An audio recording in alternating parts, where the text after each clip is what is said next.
धोरण 9 subject Hindi part 19 महाकवि कालिदास। इसके लेखक है नरपत बारहट। ठीक है, आज मैं आपको ये चैप्टर एक्सप्लेन करवाऊंगी। कालिदास संस्कृत भाषा के महाकवि हैं। उनके बारे में ऐतिहासिक और भौगोलिक जानकारी प्रामाणिक रूप से नहीं मिलती। प्रस्तुत लेख में लेखक ने कालिदास के बारे में उपलब्ध जानकारी देने का प्रयास किया है। महाकवि के जन्म स्थान के बारे में ठोस जानकारी का अभाव है। कुछ विद्वान उनका जन्म 365 ईस्वी में तथा निधन 445 में मानते हैं। उनका जन्म स्थान उज्जैन बताया जाता है।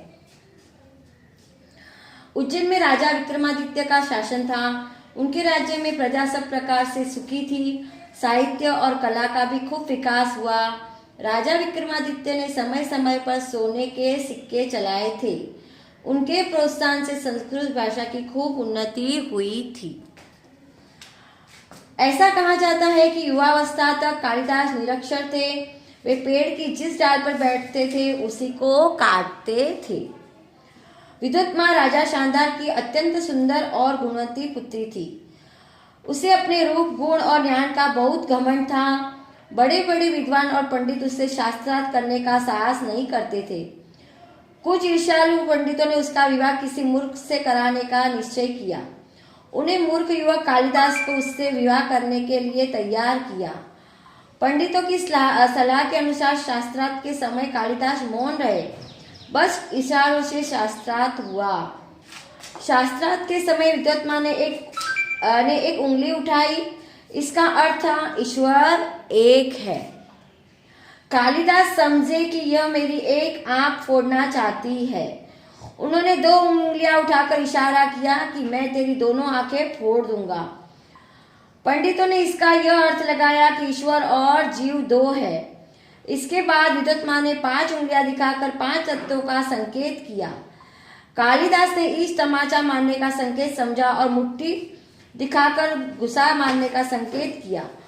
पंडितों ने इसका यह अर्थ बताया कि 5 तत्वों के मिलने से ही सृष्टि का निर्माण होता है। शास्त्रार्थ में विद्वत्मा ने अपनी हार मान ली। इस प्रकार पंडितों के छल से मूर्ख युवक से उसका विवाह हो गया।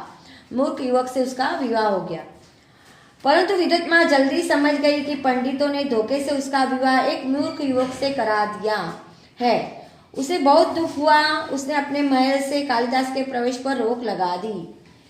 कहते हैं कि इसके बाद कालिदास ने माँ काली की उपासना कर उन्हें प्रसन्न किया। माँ के वरदान से उन्हें सारी विद्याओं का ज्ञान प्राप्त हो गया। इसी से उनका नाम कालिदास पड़ा। महाकवि कालिदास ने संस्कृत में इन 7 ग्रंथों की रचना की। ऋतु संहार, माल विकाग्निमित्र, विक्रमोर्वशीयम, कुमार संभव, मेघदूत, रघुवंशम, अभिज्ञान शकुंतलम। महाकवि कालिदास महाराज विक्रमादित्य के 9 रत्नों में से एक थे। वे हमारे संस्कृत साहित्य में सदा अमर रहेंगे।